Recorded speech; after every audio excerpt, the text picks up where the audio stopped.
ఓం నమో వెంకటేశాయ. బుద్ధిభేద భాపన బుద్ధియోగ సాధన గోవింద గోవింద. అఖిలాండ కోటి బ్రహ్మాండ నాయకుడు ఆదిదేవుడు శ్రీ వెంకటేశ్వర స్వామి వారి దివ్య సన్నిధిలో మనమందరము చాలా రోజులుగా చేస్తున్నటువంటి శ్రీమద్ భగవద్గీతా గ్రంథం యొక్క అధ్యయన కార్యక్రమార్థం ఈ శుభ సాయంకాలాన ఇక్కడ నాద నిరాజన వేదిక మీద సమావేశమై ఉన్నాం. అందరము ముందుగా ఆచార్యులు వారు చెప్పగా ప్రార్థనా శ్లోకాలను పఠించుకుని సంకల్పవాక్యాలను పఠించుకుందాం. ఈరోజు కొత్త ప్రార్థనా శ్లోకాలను పరిచయం చేసుకోబోతున్నాం కాబట్టి ఆచార్యుల వారు పలికిన పిమ్మట మనం ఆ శ్లోక వాక్యాలను సంకల్ప వాక్యాలను పలుకుదాం. ఓం నమో వెంకటేశాయ. శ్రీ గురు ప్రార్థనా. శ్రీ గురు ప్రార్థనా. గురుర్బ్రహ్మ గురుర్విష్ణు గురుర్దేవో మహేశ్వరః. గురుర్బ్రహ్మ గురుర్విష్ణు గురుర్దేవో మహేశ్వరః. గురుః సాక్షాత్ పరం బ్రహ్మ తస్మై శ్రీ గురవే నమః. గురుః సాక్షాత్ పరం బ్రహ్మ తస్మై శ్రీ గురవే నమః. శ్రీనివాస ప్రార్థనా. శ్రీనివాస ప్రార్థనా. సనకాది మహాయోగి. సనకాది మహాయోగి. పూజితాయ నమో నమః. పూజితాయ నమో నమః. దేవజిత్ ప్రముఖానంత. దేవజిత్ ప్రముఖానంత. దైత్య సంఘ ప్రణాశినే. దైత్య సంఘ ప్రణాశినే. అథ సంకల్పః. అథ సంకల్పః. శ్రీమత్ శ్రీమత్ ఆదివరాహ క్షేత్రే. ఆదివరాహ క్షేత్రే. విరాజమానస్య. విరాజమానస్య. అఖిలాండ కోటి. అఖిలాండ కోటి. బ్రహ్మాండ నాయకస్య. బ్రహ్మాండ నాయకస్య. శ్రీ పద్మావతి జానేః. శ్రీ పద్మావతి జానేః. భగవతః. భగవతః. శ్రీ వెంకటేశ్వర స్వామినః. శ్రీ వెంకటేశ్వర స్వామినః. దివ్య సన్నిధౌ. దివ్య సన్నిధౌ. భగవతః. భగవతః. శ్రీకృష్ణ పరమాత్మనః. శ్రీకృష్ణ పరమాత్మనః. అనుగ్రహేణ. అనుగ్రహేణ. అస్మాకం. అస్మాకం. సర్వేషాం. సర్వేషాం. శారీరస్య. శారీరస్య. మానసస్య చ. మానసస్య చ. బలస్య. బలస్య. సిద్ధ్యర్థం. సిద్ధ్యర్థం. సమస్తానాం. సమస్తానాం. అసాధ్య వ్యాధీనాం. అసాధ్య వ్యాధీనాం. నివారణార్థం. నివారణార్థం. సర్వయజ్ఞ. సర్వయజ్ఞ. ఫలప్రాప్త్యర్థం. ఫలప్రాప్త్యర్థం. సర్వాసాం. సర్వాసాం. సంపదాం. సంపదాం. ప్రాప్త్యర్థం. ప్రాప్త్యర్థం. విద్యార్థినాం. విద్యార్థినాం. బుద్ధిశక్తి. బుద్ధిశక్తి. వృద్ధిద్వారా. వృద్ధిద్వారా. పరీక్షాసు. పరీక్షాసు. ఉత్తీర్ణత. ఉత్తీర్ణత. సిద్ధ్యర్థం. సిద్ధ్యర్థం. అధికారిణాం. అధికారిణాం. స్వస్వవిధి. స్వస్వవిధి. నిర్వహణ. నిర్వహణ. కౌశల సిద్ధ్యర్థం. కౌశల సిద్ధ్యర్థం. సమస్త. సమస్త. పాపక్షయార్థం. పాపక్షయార్థం. శ్రీ పరమేశ్వర. శ్రీ పరమేశ్వర. ప్రీత్యర్థం. ప్రీత్యర్థం. యథాశక్తి. యథాశక్తి. శ్రీమత్. శ్రీమత్ భగవద్గీతాయాః. భగవద్గీతాయాః. తృతీయాధ్యాయాంతర్గత. ద్వితీయాధ్యాయాంతర్గత. శ్లోకపారాయణం. శ్లోకపారాయణం. కరిష్యామహే. కరిష్యామహే. శ్రీగీతా ప్రార్థనా. శ్రీగీతా ప్రార్థనా. సర్వోపనిషదో గావో దోగ్ధా గోపాలనందనః. సర్వోపనిషదో గావో దోగ్ధా గోపాలనందనః. పార్థో వత్సః సుధీర్భోక్తా దుగ్ధం గీతామృతం మహత్. పార్థో వత్సః సుధీర్భోక్తా దుగ్ధం గీతామృతం మహత్. శ్రీకృష్ణ ప్రార్థనా. శ్రీకృష్ణ ప్రార్థనా. ఉత్ఫుల్ల उत्फुल्लपद्मपत्राक्षम् उत्फुल्लपद्मपत्राक्षम् नीलजीमूतसन्निभम् नीलजीमूतसन्निभम् यादवानां शिरोरत्नम् यादवानां शिरोरत्नम् कृष्णं वन्दे जगद्गुरुम् कृष्णं वन्दे जगद्गुरुम् श्रीवेदव्यासप्रार्थना श्रीवेदव्यासप्रार्थना प्रज्ञाबलेन तपसा प्रज्ञाबलेन तपसा चतुर्वेदविभाजकः चतुर्वेदविभाजकः कृष्णद्वैपायनो यश्च कृष्णद्वैपायनो यश्च तस्मै श्रीगुरवे नमः। तस्मै श्रीगुरवे नमः। శ్రీ గురుభ్యో నమః.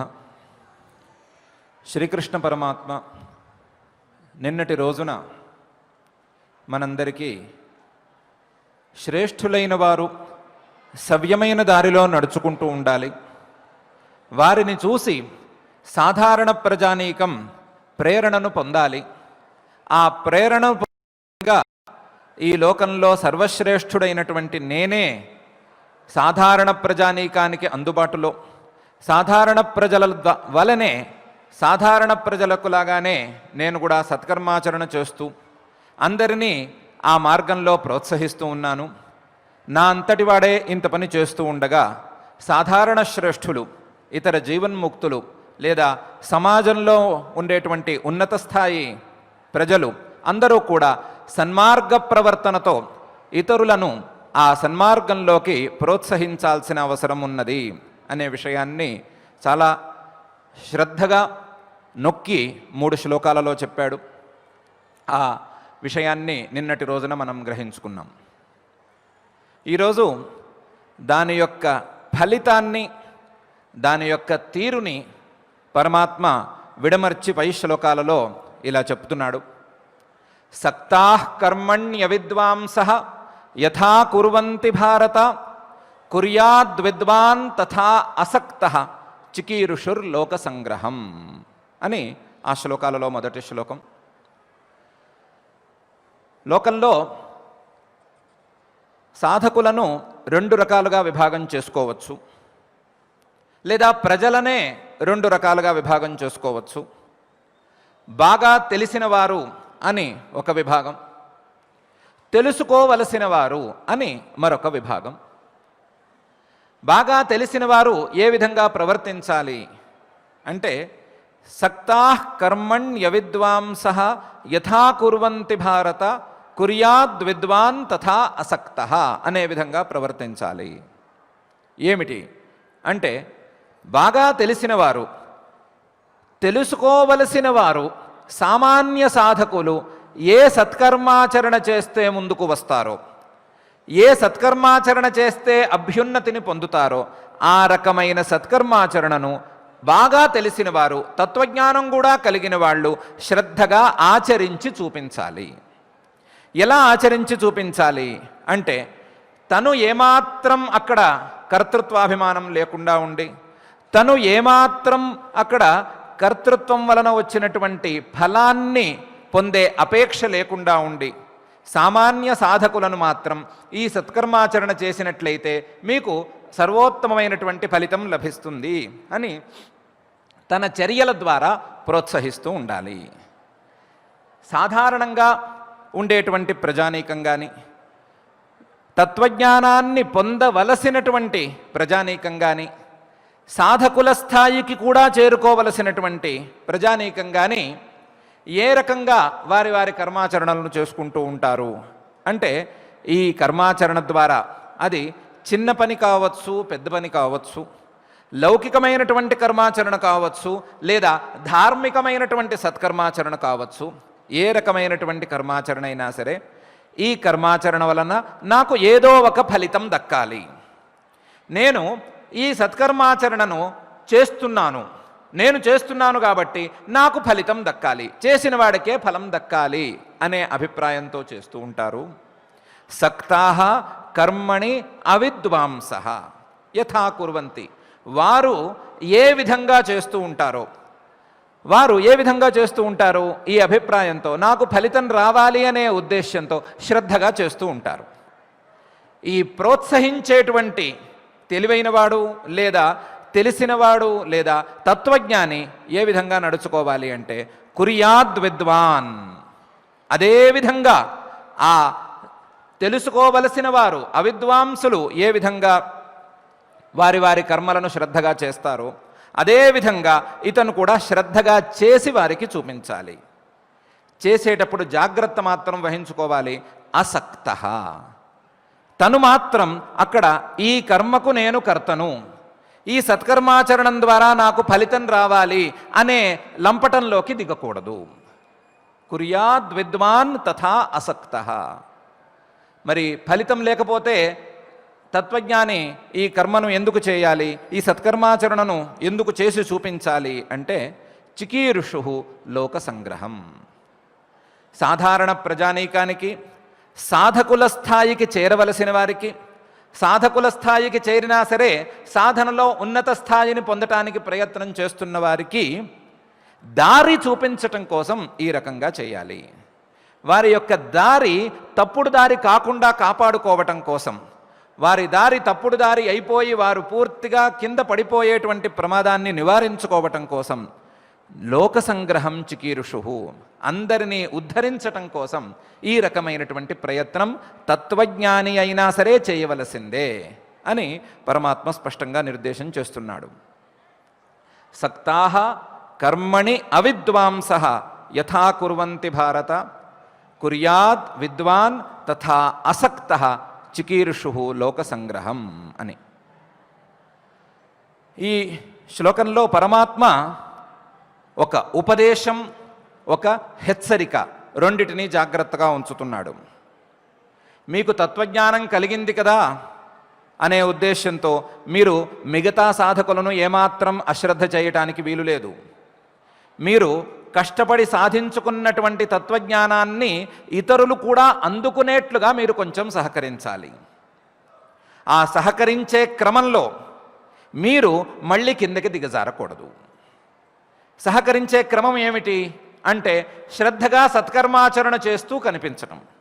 ఆ సత్కర్మాచరణ చేస్తూ ఉన్నప్పుడు ఆ సత్కర్మాచరణ యొక్క లంపటం అంటే, ఈ సత్కర్మాచరణ ద్వారా ఫలితం నాకు దక్కాలి అనేటువంటి అపేక్షలో గనక తత్వజ్ఞాని దిగినట్లయితే, ఒకవేళ అలా దిగితే మళ్ళీ ఇతను జారినట్టయిపోతుంది. జారిపోకూడదు. అదే సమయంలో ఇతరులకు పైకి వెళ్ళేటువంటి సహకారం అందించాలి.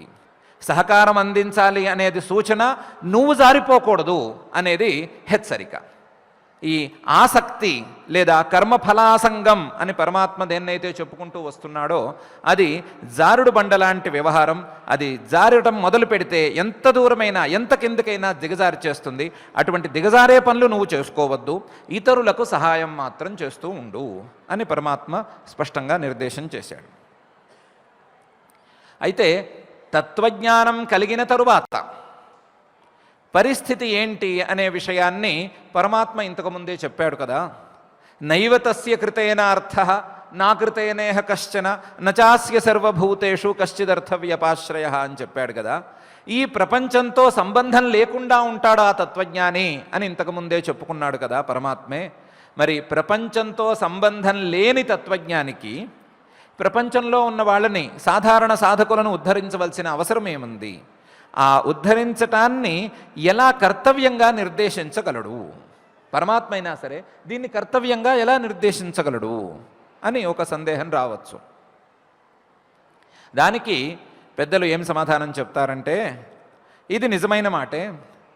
తత్వజ్ఞానం కలిగిపోయిన తర్వాత ఈ ప్రపంచం మీద ఏమాత్రం సంబంధం లేకుండా ఉండేటువంటి నిజమైన మహానుభావులు కొంతమంది ఉండనే ఉన్నారు. జడభరతుడు ఇత్యాది మహానుభావులు ఆ కోవలోకి వస్తారు. వారు ఎవరికీ ప్రత్యేకించి ఉపదేశాలు చేసినట్లు కనిపించటం లేదు. కేవలం వారి మానాన వారు ఉన్నారు. అసలు ఇంకా లోతుకు వెళ్ళి పరిశీలించుకుంటే కలిగింది అనే విషయం కనిపెట్టడం అనేది సాధారణ స్థాయి ప్రజలకు అసాధ్యం కూడాను. ఎందుకంటే ఎన్న సంతం న చాసంతం నాశ్రుతం న బహుశ్రుతం న దుర్వృత్తం న సువృత్తం వేద కశ్చిత్ సబ్రాహ్మణ అనుంది. తత్వజ్ఞానం కలిగిన వాణ్ణి, బ్రహ్మజ్ఞానం కలిగిన వాణ్ణి వీడు మంచివాడు అని చెప్పలేం, కనిపెట్టలేం. వీడు చెడ్డవాడు అని కూడా కనిపెట్టలేం. అలాగే వీరికి ఏదో తత్వజ్ఞానం కలిగింది అని కనిపెట్టలేం, సాధారణ జ్ఞానం ఉన్నదా లేదా అని కూడా కనిపెట్టలేం. అలాగే వీడి యొక్క ప్రవర్తన సవ్యంగా ఉందా లేదా అని కూడా మనం కనిపెట్టలేం. ప్రవర్తన దుర్మార్గంగా ఉంది అని కూడా నిర్ణయించలేం. ఏ విధంగానూ మనలాంటి సాధారణ స్థాయి ప్రజలకు, సాధకులకు అందని రీతిలో అది ఇంకా వాళ్ళు శాస్త్రాలలో చెప్పినట్లుగా మత్తోన్మత్త పిశాచవత్, ఒక మత్తులో ఉన్న వాళ్ళలాగా లేదా పిచ్చి వాళ్ళలాగా, పిశాచాలు దయ్యాలు పట్టిన వాళ్ళలాగా వాళ్ళు వ్యవహరించే అవకాశం ఉంది. అటువంటి వారిని కనిపెట్టడం సాధారణ స్థాయి సాధకులకు సాధ్యమే కాదు. ఎవరైనా విశిష్టమైన సాధకులు, సాధనలో ఒక స్థాయిని పొందిన వాళ్ళు వాళ్ళని కనిపెట్టినా సరే వారిని చూసి నేర్చుకోవలసిందే తప్ప, వారు ఇలా ఉన్నారు, ఓహో బహుశః తత్వజ్ఞానం పొందితే ఈ రకమైన స్థితి రావచ్చు, ఏమీ అపేక్షించని ఒక గొప్ప స్థితి రావచ్చు అని నమ్మటం వరకైతే జరుగుతుంది. కానీ వారి ద్వారా ఉపదేశం అయితే అందదు.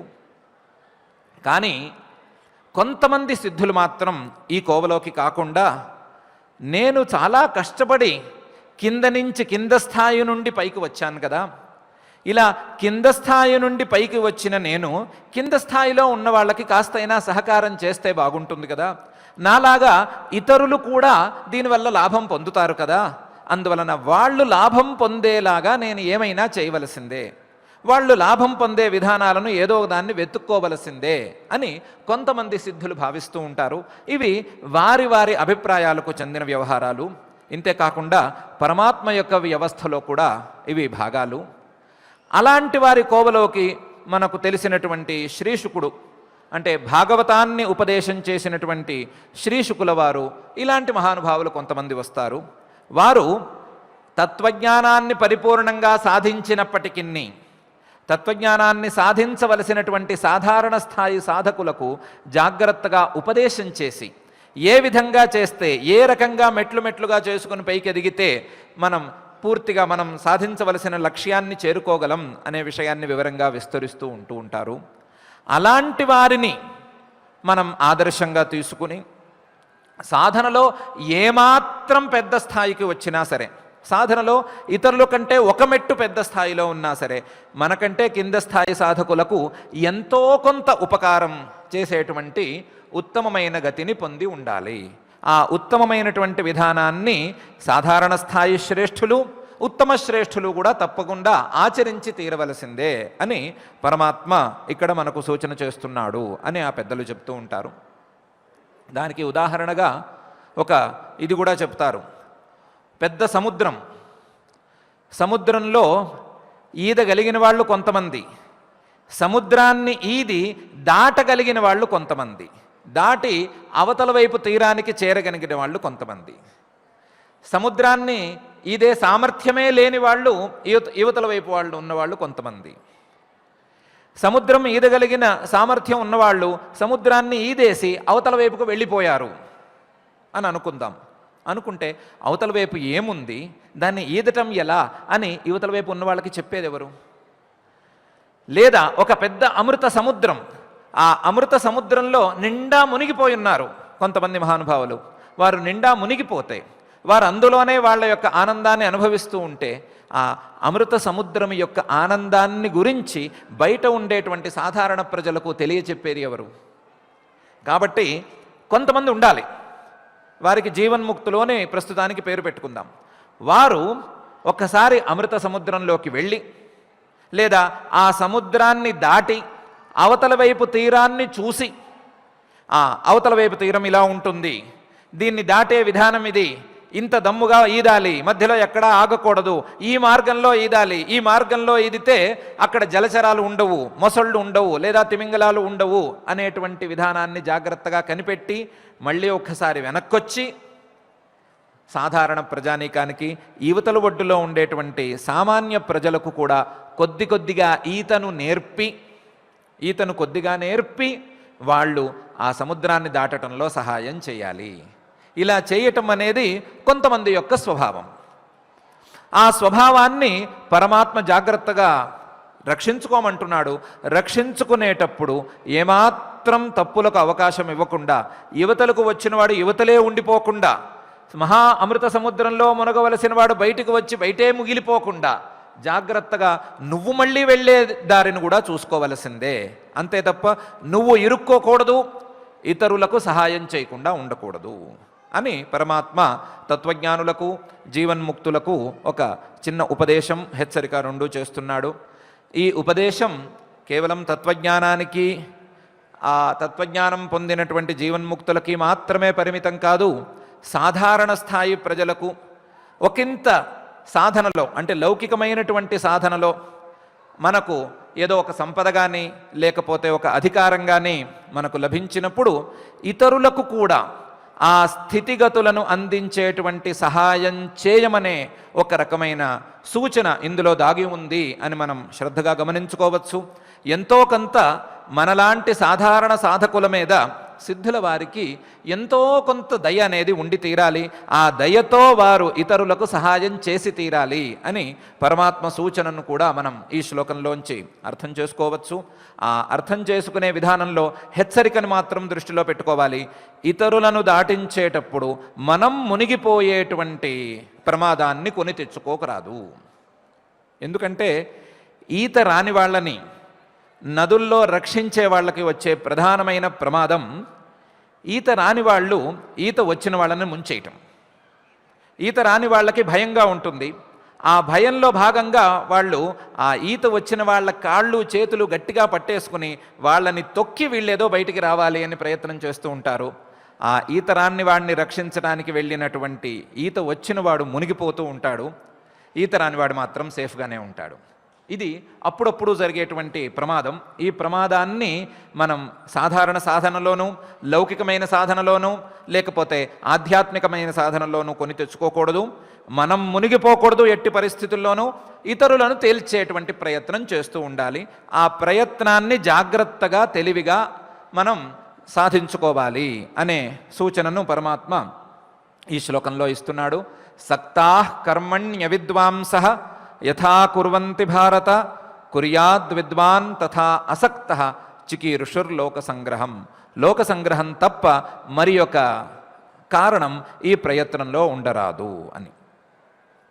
ఇంతేకాకుండా ఆ లోక సంగ్రహం చేసేటప్పుడు తీసుకోవలసినటువంటి ఒక ప్రధానమైన జాగ్రత్తను కూడా పై శ్లోకంలో పరమాత్మ ఇలా తెలియజేస్తున్నాడు.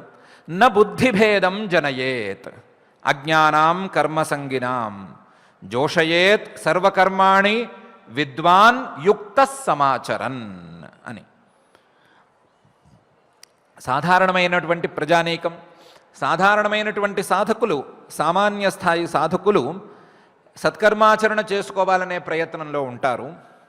ఆ సత్కర్మాచరణ ఏ విధంగా చేసుకుంటూ ఉంటారు అంటే, ఈ సత్కర్మాచరణకు కర్తను నేను, చేస్తున్నటువంటి నాకు ఫలితం రావాలి అనేటువంటి బుద్ధిలో ఉంటారు. ఆ బుద్ధిని తత్వజ్ఞాని అనేవాడు చెడగొట్టకూడదు. నా బుద్ధిభేదం జనయేత్, ఆ బుద్ధిని చెడగొట్టేసి నీకు సత్కర్మల వల్ల ఏమీ ఫలితం లేదు, జ్ఞానం వల్లనే సర్వోత్తమమైన ఫలితం అనే మాటను అనవసరమైన సందర్భాల్లో చెప్పకూడదు. నా బుద్ధిభేదం జనయేత్, సత్కర్మాచరణ చేయాలి అనేటువంటి ప్రవృత్తికి విఘాతకంగా, ఆ ప్రవృత్తిని భంగపరిచేట్లుగా ఉపదేశాలు చేయరాదు. నా బుద్ధిభేదం జనయేత్, ఎవరికి? అజ్ఞానాం, సరిగ్గా తెలుసుకోవలసిన వారికి. ఇంతవరకు వారికి ఏమీ తెలియదు, వారు తెలుసుకోవాలి. అటువంటి వారికి అనవసరమైనటువంటి బుద్ధిభేదాన్ని చేయకూడదు. అజ్ఞానాం కర్మ సంగినాం, వారు సత్కర్మాచరణ చేస్తూ ఉంటారు. ఆ సత్కర్మాచరణతో తమకు సంబంధం ఉంచుకుంటారు, నిజమే. ఆ సంబంధం తప్పు అనే మాట ఇప్పుడు చెప్పకూడదు. వారు సత్కర్మాచరణ చేస్తూ ఉండగా వారికి ఆ విషయం చెప్తే అర్థమవుతుంది అనే దశ వచ్చినప్పుడు జాగ్రత్తగా ఎంత కావాలో అంత చెప్పాలే తప్ప ప్రారంభంలోనే చెప్పేసి వాళ్ళని భయపెట్టకూడదు, వారిని ఇటు అటు కాకుండా చేయకూడదు. నా బుద్ధిభేదం జనయేత్ అజ్ఞానాం కర్మ సంగినాం. మరైతే ఏం చేయాలి అంటే, జోషయేత్, వారికి ఆ సత్కర్మాచరణ ప్రీతి కలిగేట్లుగా, సత్కర్మాచరణ మీద ప్రీతి కలిగేటట్లుగా చేసుకోవాలి. ప్రీతి కలిగేట్లుగా ఏం చేయాలి అంటే, సర్వకర్మాణి విద్వాన్ యుక్త సమాచరన్ జోషయేత్. సత్కర్మాచరణలన్నీ ఏవి వదిలిపెట్టుకోకుండా జాగ్రత్తగా తను ఆచరిస్తూ వారికి కూడా ఆ సత్కర్మాచరణ మీద ప్రీతి కలిగేటట్లుగా చేయాలి. వారికి కూడా ఆ సత్కర్మాచరణ చేసి తీరాలి అనే ఉత్సాహం కలిగేటట్లుగా చూసుకోవాలి. వారిని ప్రీతిపూర్వకంగా ప్రేరేపించాలి. సత్కర్మాచరణ మీద ప్రీతి కలిగి ఆ ప్రీతిపూర్వకంగా వారు సత్కర్మాచరణ చేసేట్టుగా ప్రోత్సహించాలి. ప్రోత్సహించటం అంటే తొయ్యటం కాదు అని ముందే అనుకున్నాం కదా. ఏం చేయాలి అంటే ప్రీతి కలిగించాలి. ఆ ప్రీతి కలిగించడానికి ఏం చేయాలి అంటే వారు కూడా, తత్వజ్ఞానులు కూడా లేదా ఉన్నత స్థాయి సాధకులు కూడా శ్రద్ధగా సత్కర్మాచరణ చేస్తూ కనిపించాలి. కానీ ఆ హెచ్చరిక, ఆ జాగ్రత్త అలాగే ఉంది. యుక్త సమాచరన్, ఏ విధంగా అంటే ఏమాత్రం అందులో ఆసంగం లేకుండా సమతాభావంతో జాగ్రత్తగా చేయాలి. పరమాత్మ చెప్పినటువంటి యోగ కర్మసు కౌశలం అనే విధానాన్ని దృష్టిలో ఉంచుకుని ఆ యోగపూర్వకంగా సమతాభావపూర్వకంగా ఈ సత్కర్మలను చేయాలి. చేసి ఇతరులకు కూడా ఆ సత్కర్మాచరణలో ప్రీతిని కలిగించాలి. ప్రీతిని కలిగించి వారు ఆ సత్కర్మాచరణ మార్గంలో ఉండేటట్లుగా చూసుకోవాలి. ఇది వారి యొక్క కర్తవ్యం అని పరమాత్మ ప్రత్యేకించి చెప్తున్నాడు. అదేంటి, పరమాత్మే ఒకవైపు త్రైగుణ్య విషయా వేదాన్ని త్రైగుణ్యో భవార్జున అని ఒకవైపు చెప్పాడు, లేదా సమత్వం యోగ ఉచ్యతే అని సమతాభావపూర్వకంగానే సత్కర్మాచరణ చేయాలే తప్ప ఫలాపేక్షతో సత్కర్మాచరణ చేయకూడదు అని రకరకాలుగా చెప్పాడు, చాలాసార్లు చెప్పాడు. ఆ తత్వజ్ఞానం ఒక్కటే శ్రేష్టం, ఏషా బ్రాహ్మీ స్థితి పార్థ అని కూడా చెప్పాడు. ఇదే విషయాన్ని పైపైన అధ్యాయాల్లో కూడా చెప్పబోతున్నాడు. చెప్పబోతూ ఉన్న విషయాన్ని ఎందుకు వాళ్ళకు తెరిచి చూపించద్దంటున్నాడు? ఉన్న విషయమే కదా ఇది. కర్మల వలన సరి అయిన ఫలితం రాదు. సత్కర్మాచరణ ద్వారా వచ్చేటువంటి ఫలితం పరిమితమైనటువంటి ఫలితం. తత్వజ్ఞానం ద్వారా వచ్చేటువంటి ఫలితం అపరిమితమైన ఫలితం అని అందరికీ ఎందుకు చెప్పకూడదు? ఉపనిషత్తులే చెప్తున్నాయి కదా. ఉపనిషత్తులు ప్లవాహ్యేతే అదృఢా యజ్ఞరూపా అష్టాదశోక్తమవరం యేషు కర్మ ఏతచ్ఛ్రేయో ఏభినందంతి మూఢా జరామృత్యం తే పునరేవాపియంతి అని చెప్తున్నాయి కదా. చాలా కర్మలున్నాయి, ఎన్నో సత్కర్మాచరణలున్నాయి, ఎన్నెన్నో ఉన్నాయి, లెక్కలేనన్ని ఉన్నాయి. ఆ సత్కర్మాచరణంతా చేసుకుంటూ పోతే ఏమవుతుంది అంటే మళ్ళీ జన్మ మళ్ళీ మరణం, మళ్ళీ జన్మ మళ్ళీ మరణం అనే వస్తుంది. జరామృత్యం తే పునరేవాపియంతి. ఆ జన్మ మరణ ప్రవాహం అనేది ఆగదు. అందువలన ఆ మోహంలోకి కూరుకుని పోకూడదు, తత్వజ్ఞానాన్ని సాధించాలి అని ఉపనిషత్తులు చెప్తూనే ఉన్నాయి కదా. ఉపనిషత్తులు ఇలా చెప్తూ ఉండగా పరమాత్మే ఇంతకుముందు ఇలా ఉపదేశం చేసేసిన తరువాత ఇప్పుడు కొత్తగా వచ్చి ఆ సత్కర్మాచరణ గురించిన బుద్ధిభేదాన్ని చేయకూడదు అని ఇప్పుడు ప్రత్యేకించి ఉపదేశం చేస్తాడేమి? ఈ ఉపదేశం యొక్క తాత్పర్యం ఏమిటి? పరమాత్మ యొక్క హృదయం ఏమిటి అని ఒక సందేహం వస్తుంది. దానికి సమాధానం ఏమిటంటే, సత్కర్మాచరణ మార్గంలో మొదటి అడుగు పడాలి. మొదటి అడుగు పడాలి అనంటే సాధారణంగా ఆలోచించుకుంటే ఏ పని చేయాలన్నా మనం ఆలోచించేదేమిటి అంటే, ఈ పని చేస్తే నాకేం ప్రయోజనం, ప్రయోజనం అనుద్దిశ్య న మందోపి ప్రవర్తతే. ఎంత తెలివి తక్కువ వాడైనా సరే తనకు ప్రయోజనం లేకపోతే ఏ పని చేయటానికి ఉత్సాహపడడు. మరి ప్రయోజనంతోనే ఒక పని చేయటం, ప్రయోజనంతోనే సత్కర్మాచరణం చేయటం, ఒక ప్రయోజనం సిద్ధిస్తేనే పని చేస్తాను అని అనుకోవటం అనేది సాధారణ మానవుల యొక్క అభిప్రాయంగా లేదా సంస్కారంగా దృఢంగా పడిపోయిన తర్వాత మీకేం ప్రయోజనం లేదు అంటే ఏం చేస్తారు అంటే మానేస్తారు. ప్రయోజనం లేదు అంటే చేయవలసింది అదే, మానేస్తారు. మానేస్తే ఏమవుతుంది? ఏ పని జరగదు. ఈ లోక సంగ్రహం లేదా ఈ లోకరక్షణ, లోకంలో ఏ వ్యవహారము నడవదు. జీతము ఇవ్వను అని తేల్చి చెప్పిన తర్వాత ఉద్యోగంలో పనిచేసేవాళ్ళు ఎవరు? జీతం ఇస్తే పని చేసేవాళ్ళనే వెతుక్కోవలసిన పరిస్థితి ఉంది అంటున్నాయి కదా కొన్ని చోట్ల. కాబట్టి జీతమే ఇవ్వను, నీకు ఫలితమే లేదు అంటే ఇంక పని చేసేవాళ్ళు ఎవరు? కాబట్టి మొదటి వాక్యంగా ఏమి చెప్పాలి అంటే, మొదటి వాక్యంగా నీకు ప్రయోజనం ఉంది అని చెప్పాలి.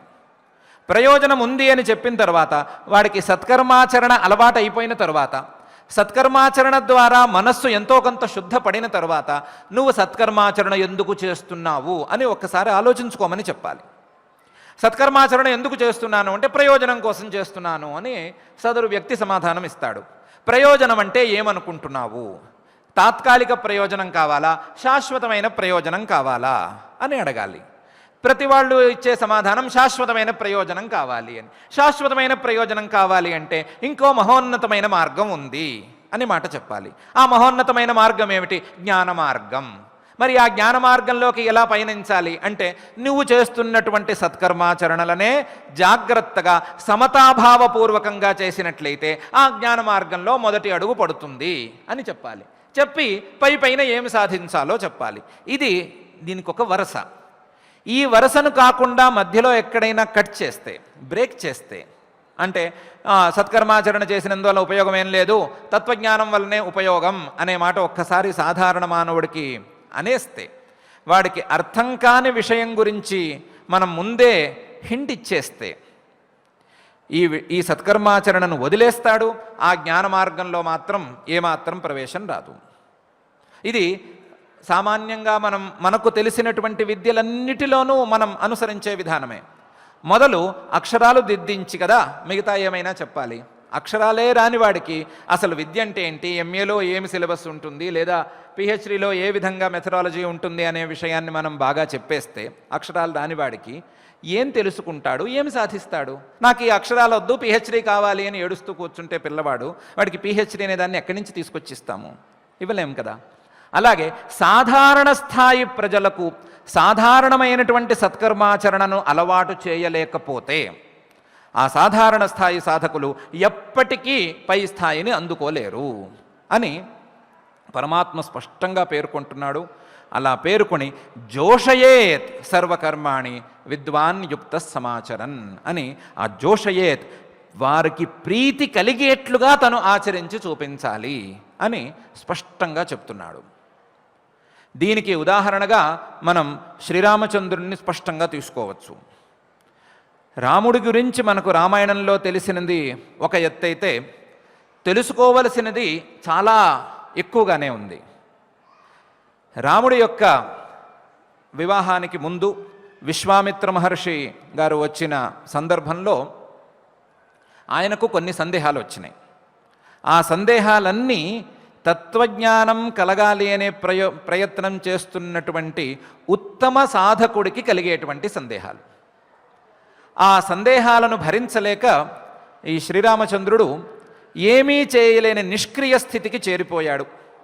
ఆ నిష్క్రియ స్థితిలో ఉండేటువంటి రాముణ్ణి వశిష్ఠ మహర్షి గారు జాగ్రత్తగా పిలిచి నువ్వెందుకు ఈ రకంగా ఉన్నావు అని ప్రశ్నలన్నీ వేసి ఆయన సందేహాలన్నిటినీ జాగ్రత్తగా విని సందేహాలను తీర్చి ఆయనకు తత్వజ్ఞానం కలిగేలా కొంత సహాయం చేశాడు. ఆ సహాయం చేసిన తర్వాత రాముడికి అకారణంగా ఒక జ్ఞాన సమాధి ఏర్పడింది. జ్ఞాన సమాధి, ఇంకేమీ లేదు, ఒళ్ళు తెలియని సమాధి వచ్చేసింది. ఆ వచ్చిన సందర్భంలో వశిష్ఠ మహర్షి గారు ఆ సమాధిని ఒప్పుకోలేదు. ఇది నీకు ఇది యోగ్యమైంది కాదు, నీ అవతార ప్రయోజనం కూడా ఇది కాదు. నీ అవతార ప్రయోజనం ఇతరులకు ఆదర్శంగా నిలవటం. కాబట్టి ఇటువంటి వాడివి నువ్వు జ్ఞాన సమాధిలో కూర్చుని పద్మాసనం వేసు కూర్చుంటే లాభం లేదు, నువ్వు బయటికి వచ్చేయాల్సిందే. నీవు అనుసరించవలసిన విధానం వేరుగా ఉంది.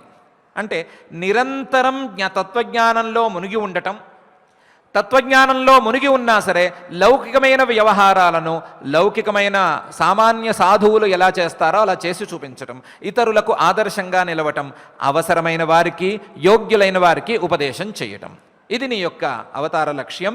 కాబట్టి నీ జ్ఞాన సమాధిని నేను ఒప్పుకోను అని ఆయన బయటికి తీసుకొచ్చేశారు.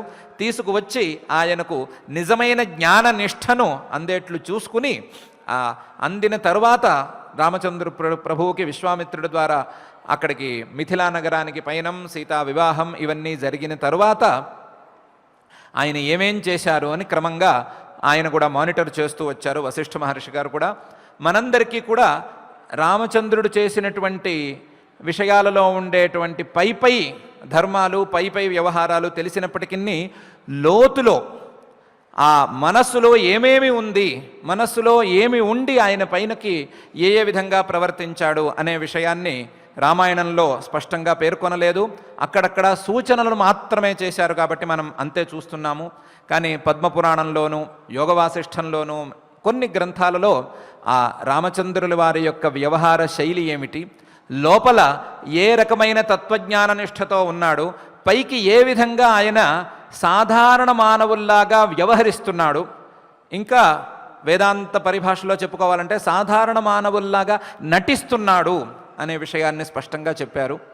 ఆయనకు సీతా వియోగం వలన బాగా దుఃఖం కలిగింది అని మనందరం బాగా దృఢంగా నమ్మేటువంటి విషయం.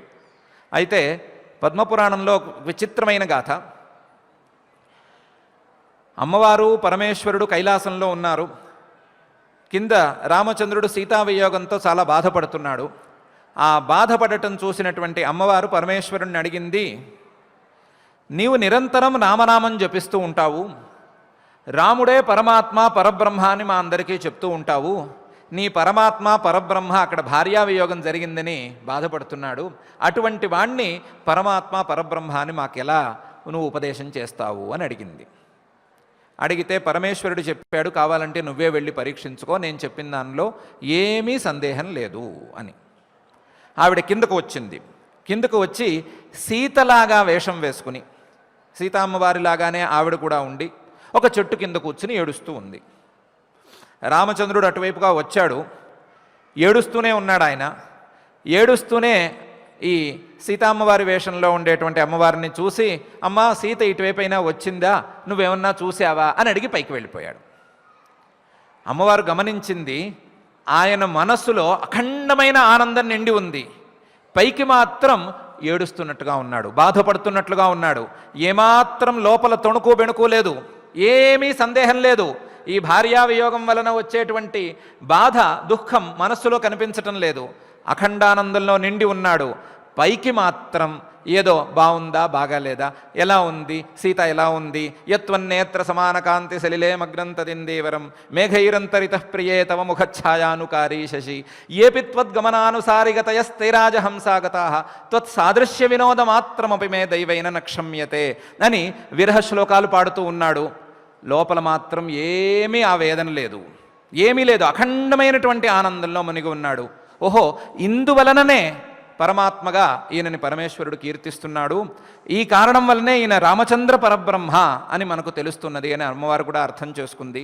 కేవలం లౌకికంగా స్త్రీ రక్షణ ఎలా చేయాలి, స్త్రీని ఎలా రక్షించుకోవాలి, తన భార్యను తనే గెలుచుకున్నప్పటికీ తన తండ్రి అనుమతి ద్వారానే ఎలా వివాహం చేసుకోవాలి, తన తండ్రి అనుమతి ద్వారా వివాహం చేసుకున్నటువంటి స్త్రీని ఎన్ని కష్టాలు వచ్చినా సరే, ఎన్ని సముద్రాలు అడ్డం వచ్చినా సరే, ఎన్ని తలలున్న రాక్షసుడు తీసుకువెళ్ళినా సరే, కేవలం పరాక్రమంతో, మానుష ప్రయత్నంతో, ధర్మబలంతో ఎలా గెలవాలి అనే విషయాన్ని చూపిస్తూ, పితృవాక్య పరిపాలనను శ్రద్ధగా ఎలా చేయాలి, ఎంత గొప్పవాడైనా సరే, ఎంత పరాక్రమం ఉన్నవాడైనా సరే పితృవాక్య పరిపాలనను ఎలా చేయాలి అనే విషయాన్ని నిరంతరం చూపించుకుంటూ ఆ రామచంద్ర పరబ్రహ్మ అడిగిన వారికి, యోగ్యులైన మహర్షులకు, ఆంజనేయ స్వామి వారికి, ఇతరులకు కూడా వేదాంత తత్వోపదేశాన్ని చేస్తూ, యోగ్యులైన వారికి మాత్రమే ఆ విషయాన్ని సీమితం చేసుకుంటూ, ఇతరులకు కేవలం సన్మార్గ ప్రవృత్తిలో ఉదాహరణగా నిలుస్తూ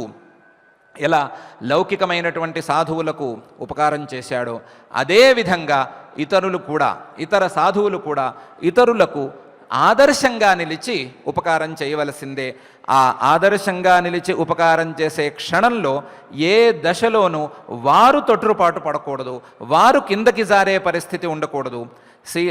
భార్యారక్షణ చేసుకోవాలి అని చూపించేటువంటి రామచంద్రుడికి ఎలాగైతే మనస్సులో భార్యా విరహ వేదన ఏమాత్రం లేదు, కేవలం అఖండానందమే మాత్రమే ఉన్నది అని అమ్మవారు గ్రహించిందో, అదేవిధంగా ఇతరులకు కూడా ఏమాత్రం సందేహం ఉండరాదు, ఏమాత్రం కిందకి జారేటువంటి ప్రమాదాలు కలిగి ఉండరాదు అనే విషయాన్ని పరమాత్మ స్పష్టంగా ఇక్కడ పేర్కొంటున్నాడు. పేర్కొని న బుద్ధిభేదం జనయేత్ అజ్ఞానాం కర్మసంగినాం జోషయేత్ సర్వకర్మాణి విద్వాన్ యుక్త సమాచరన్ అని స్పష్టంగా చేస్తున్నాడు. పరమాత్మ యొక్క ఉపదేశాన్ని మనం జాగ్రత్తగా అర్థం చేసుకుందాం. అర్థం చేసుకుని సాధారణ స్థాయిలో ఉన్నప్పటికీ మనం మనకంటే కొంచెం తక్కువ వారు ఎవరైనా ఉన్నా, వారు లౌకికంగానైనా సరే మరొక విధంగానైనా సరే కొంచెం తక్కువ వారు ఎవరైనా ఉన్నా సరే మనం జారిపోకుండా వారికి సహాయం చేసేటువంటి ఉన్నతమైనటువంటి ఆశయాన్ని కలిగి ఉందాం. అటువంటి ఆశయాన్ని నిరంతరం మనసులో ఉంచుకుని ఆధ్యాత్మికంగా కానీ మరొక విధంగా కానీ మనం ఎంత పైకి ఎదిగినా దాన్ని నిలబెట్టుకునేటువంటి ప్రయత్నం చేద్దాం. మనం ఇప్పటికీ వ్యాఖ్యానాన్ని చాలించుకుని పారాయణ కార్యక్రమాన్ని ప్రారంభించుకుందాం. నిన్నటి వరకు పారాయణ క్రమంలో మనం తృతీయాధ్యాయంలో ఉండేటువంటి మొదటి 24 శ్లోకాలను పారాయణం చేసుకున్నాం.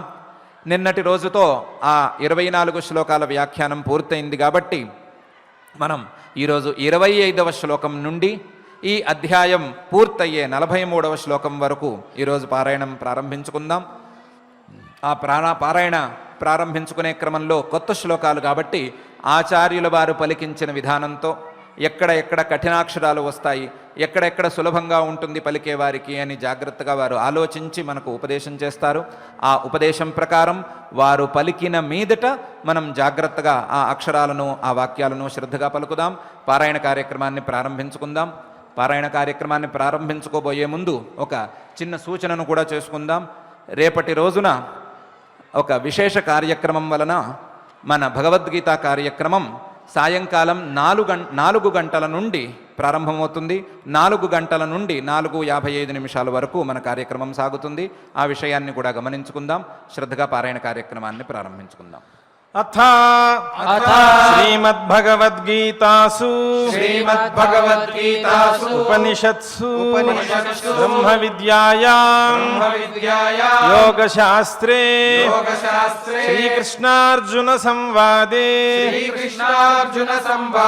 కర్మయోగో నామ తృతీయోధ్యాయః సక్తాః కర్మణి అవిద్వాంసః యథా కుర్వంతి భారత కుర్యాద్విద్వాన్ తథా సక్తః చికీర్షుః లోకసంగ్రహం న బుద్ధిభేదం జనయేత్ అజ్ఞానాం కర్మసంగినాం జోషయేత్ సర్వకర్మాణి విద్వాన్ యుక్తః సమాచరన్ ప్రకృతేః క్రియమాణాని గుణైః కర్మాణి సర్వశః అహంకార విమూఢాత్మా కర్తాహమితి మన్యతే తత్వవిత్తు మహాబాహో గుణకర్మ విభాగయోః గుణాగుణేషు వర్తంత ఇతి మత్వా న సజ్జతే ప్రకృతేర్గుణ సమ్మూఢాః సజ్జంతే గుణకర్మసు తాన కృత్స్నవిదః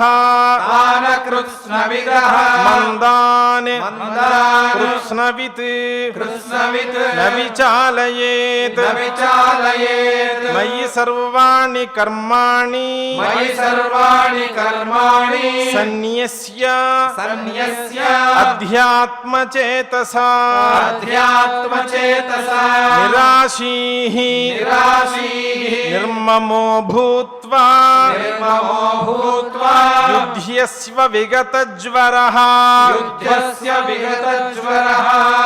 ఏ మే मतमिदं नित्यम् ये मे मतमिदं नित्यम् अनुतिष्ठन्ति मानवाः अनुतिष्ठन्ति मानवाः श्रद्धावन्तः श्रद्धावन्तः अनसूयन्तः अनसूयन्तः मुच्यन्ते तेऽपि कर्मभिः मुच्यन्ते तेऽपि कर्मभिः ये त्वेतत् ये त्वेतत् अभ्यसूयन्तः अभ्यसूयन्तः नानुतिष्ठन्ति मे मतम् नानुतिष्ठन्ति मे मतम् सर्वज्ञानविमूढान् सर्वज्ञानविमूढान् तान् विद्धि तान् विद्धि नष्टान चेतसः नष्टान चेतसः सदृशं चेष्टते स्वस्याः सदृशं चेष्टते स्वस्याः प्रकृतेर्ज्ञानवानपि प्रकृतेर्ज्ञानवानपि प्रकृतिं यान्ति भूतानि प्रकृतिं यान्ति भूतानि निग्रहः किं करिष्यति निग्रहः किं करिष्यति इन्द्रियस्य इन्द्रियस्यार्थे इन्द्रियस्यार्थे रागद्वेषौ व्यवस्थितौ रागद्वेषौ व्यवस्थितौ तयोर्नवशम् आगच्छेत् तौ ह्यस्य परिपन्थिनौ ह्यस्य परिपन्थिनौ श्रेयान् स्वधर्मो विगुणः श्रेयान् स्वधर्मो विगुणः परधर्मात् स्वनुष्ठितात् स्वधर्मे निधनं श्रेयः स्वधर्मे निधनं श्रेयः परधर्मो भयावहः परधर्मो भयावहः अर्जुन उवाच अर्जुन उवाच अथ केन प्रयुक्तोऽयम् अथ केन प्रयुक्तोऽयं पापं चरति पूरुषः पापं चरति पूरुषः अनिच्छन्नपि वार्ष्णेय अनिच्छन्नपि वार्ष्णेय बलादिव नियोजितः बलादिव नियोजितः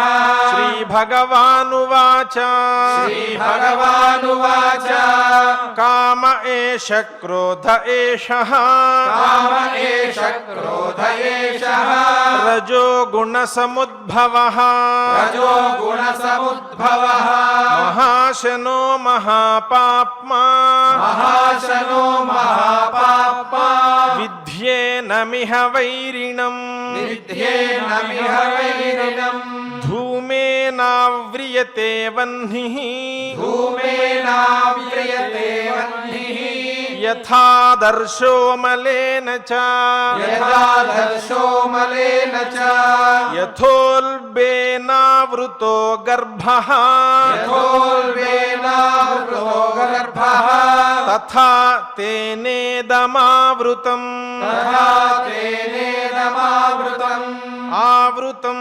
ज्ञानमेतेन आवृतं ज्ञानमेतेन ज्ञानिनो नित्यवैरिणा ज्ञानिनो नित्यवैरिणा कामरूपेण कौन्तेय कामरूपेण कौन्तेय दुष्पूरेण दुष्पूरेण अनलेन च अनलेन च इन्द्रियाणि मनोबुद्धिः इन्द्रियाणि मनोबुद्धिः अस्याधिष्ठानमुच्यते अस्याधिष्ठानमुच्यते एतैर्विमोहयति एतैर्विमोहयति एष ज्ञानम् एष ज्ञानम् आवृत्य देहिनम् आवृत्य देहिनम् तस्मात्त्वम् तस्मात्त्वम् इन्द्रियाण्यादौ इन्द्रियाण्यादौ नियम्य भरतर्षभा नियम्य भरतर्षभा पाप्मानं प्रजहिह्येनम् పాప్మానం ప్రజహిహ్యేనం జ్ఞాన విజ్ఞాననాశనం జ్ఞాన విజ్ఞాననాశనం ఇంద్రియాణి పరాణ్యాహుః ఇంద్రియాణి పరాణ్యాహుః ఇంద్రియేభ్యః పరం మనః ఇంద్రియేభ్యః పరం మనః మనసస్తు పరా బుద్ధిః మనసస్తు పరా బుద్ధిః యో బుద్ధేః పరతస్తు సహా యో బుద్ధేః పరతస్తు సహా ఏవం బుద్ధేః పరం బుద్ధ్వా ఏవం బుద్ధేః పరం బుద్ధ్వా సంస్తభ్య సంస్తభ్య ఆత్మానమాత్మనా ఆత్మానమాత్మనా జహి శత్రుం మహాబాహో జహి శత్రుం మహాబాహో కామరూపం దురాసదం కామరూపం దురాసదం ఇతి ఇతి శ్రీమద్భగవద్గీతాసు శ్రీమద్భగవద్గీతాసు ఉపనిషత్సు ఉపనిషత్సు బ్రహ్మ విద్యాయాం బ్రహ్మ విద్యాయాం యోగశాస్త్రే యోగశాస్త్రే శ్రీకృష్ణార్జున సంవాదే శ్రీకృష్ణార్జున సంవాదే కర్మయోగో నామ తృతీయోऽధ్యాయః కర్మయోగో నామ తృతీయోऽధ్యాయః. ఇంతవరకు మనం కర్మయోగం అనే పేరున్నటువంటి ఈ 3వ అధ్యాయంలో 2వ భాగంగా 19 శ్లోకాలను జాగ్రత్తగా చదువుకున్నాం. ఈ శ్లోకాలలో కొన్ని ద్విత్వాక్షరాలు 2 అక్షరాలు కలిసి ఉన్న చోట తక్కువ పదాలు ఉండేటట్లుగా, సాధారణంగా పలకగలిగిన చోట ఎక్కువ పదాలు ఉండేటట్లుగా జాగ్రత్తగా మనతో ఆచార్యులు వారు పలికించారు. మనం కూడా శ్రద్ధగా పలికాం. ఇప్పుడు నామ సంకీర్తన కార్యక్రమాన్ని ప్రారంభించుకుందాం. తిరుమల తిరుపతి దేవస్థానం వారి అన్నమాచార్య ప్రాజెక్టు కళాకారులు శ్రీమాన్ ఉదయ్ భాస్కర్ గారు మరియు బృందం సభ్యులు ఈ కార్యక్రమానికి విచ్చేసి ఉన్నారు. వారు మనతో అన్నమయ్య గారి ఒక సంకీర్తనను గానం చేయిస్తారు, నామ సంకీర్తనం కూడా చేయిస్తారు.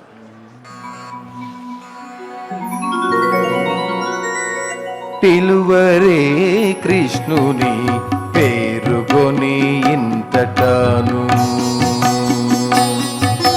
పిలువరే కృష్ణుని పేరుగొని ఇంతటాను, పొలసియారగించే పొద్దాయనిపుడు.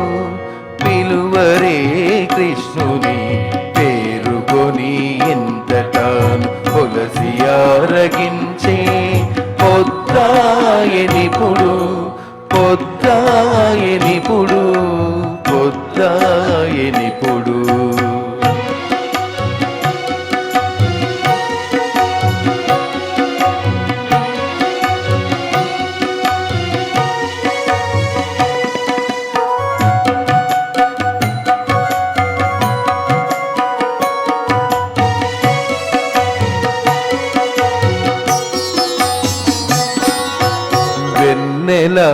వెన్నెలారగించబోయి వీధులలో తిరిగేను, వెన్నెలారగించబోయి వీధులలో తిరిగేను, ఎన్నరాని యమునలు ఈదులాడేను. వెన్నెలారగించబోయి వీధులలో తిరిగేను, ఎన్నరాని యమునలు ఈదులాడేను. సన్నల సాందీపనితో చదువకపోయినాడు, సన్నల సాందీపనితో చదువకపోయినాడు. చిన్నవాడా కలిగొని చెలులాల ఇప్పుడు, సన్నల సాందీపనితో చదువకపోయినాడు. చిన్నవాడా కలిగొని చెలులాల ఇప్పుడు. పిలువరే కృష్ణుని పేరుగొని ఇంతటాను, పొలసియారగించే పొద్దాయనిపుడు, పొద్దాయనిపుడు, పొద్దాయనిపుడు.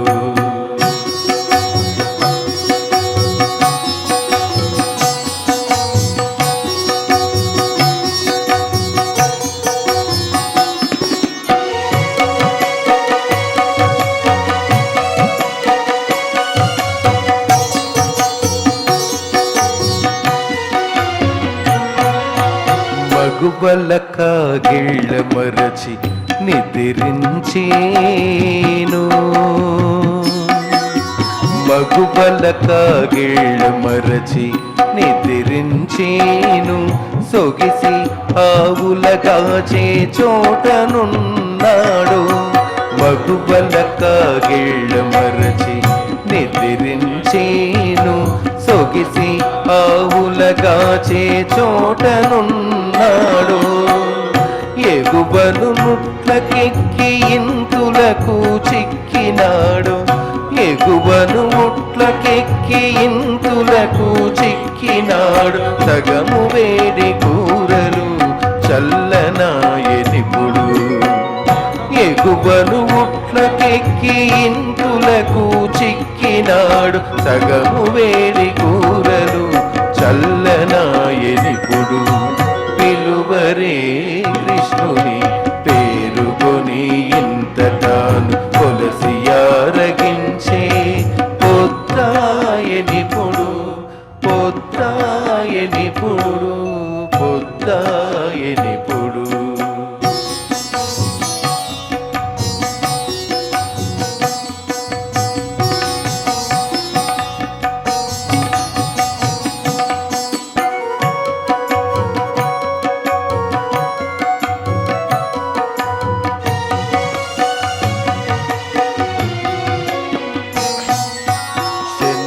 నెమలి చుంగుల సింగారించుకునేను చందినమలి చుంగుల సింగారించుకునేను ఇందునే దేవరవలె ఇంటనున్నాడు చందినమలి చుంగుల సింగారించుకునేను ఇందునే దేవరవలె ఇంటనున్నాడు అందపు శ్రీ వెంకటేశుడాడి వచ్చెనిది వీడే అందపు శ్రీ వెంకటేశుడాడి వచ్చెనిది వీడే విందుల మా పొత్తుకుర వేళాయనిపుడు అందపు శ్రీ వెంకటేశుడాడి వచ్చెనిది వీడే విందుల మా పొత్తుకుర వేళాయనిపుడు పిలువరే కృష్ణుని పేరుకొని ఇంతటా కొలసియారగించే పొద్దాయనిపుడు పొద్దాయనిపుడు పొద్దాయనిపుడు పిలువరే కృష్ణుని పేరుకొని ఇంతటా కొలసియారగించే పొద్దాయనిపుడు పొద్దాయనిపుడు పొద్దాయనిపుడు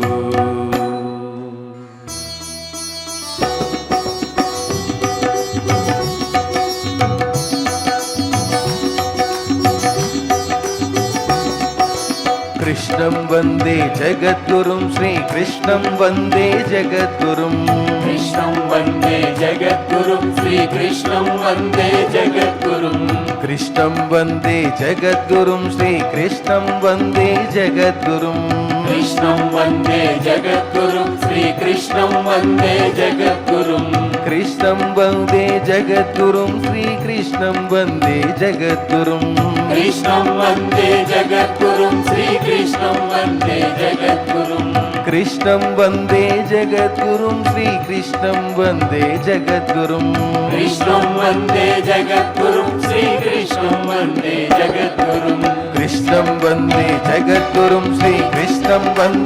జగద్గురుం కృష్ణం వందే జగద్గురుం శ్రీకృష్ణం వందే జగద్గురుం కృష్ణం వందే జగద్గురుం శ్రీకృష్ణం వందే జగద్గురుం కృష్ణం వందే జగద్గురుం శ్రీకృష్ణం వందే జగద్గురుం కృష్ణం వందే జగద్గురుం శ్రీకృష్ణం వందే జగద్గురుం కృష్ణం వందే జగద్గురుం శ్రీకృష్ణం వందే జగద్గురుం కృష్ణం వందే జగద్గురుం శ్రీకృష్ణం వందే జగద్గురుం శ్రీకృష్ణం వందే జగద్గురుం శ్రీకృష్ణం వందే జగద్గురుం శ్రీకృష్ణం వందే జగద్గురుం శ్రీకృష్ణం వందే జగద్గురుం శ్రీకృష్ణం వందే జగద్గురుం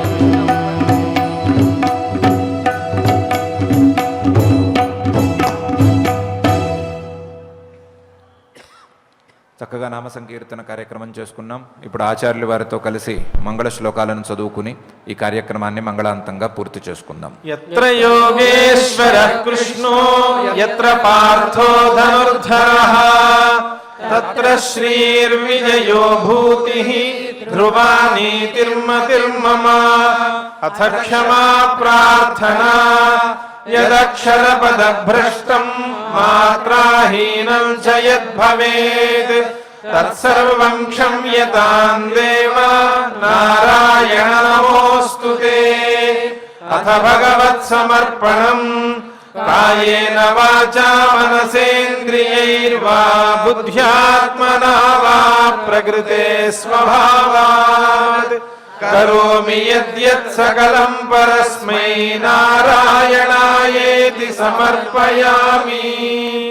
అథ లోకక్షేమ ప్రార్థనా సర్వే భవంతు సుఖినః సర్వే సంతు నిరామయాః సర్వే భద్రాణి పశ్యంతు మా కశ్చిద్ దుఃఖభాగ్ భవేత్.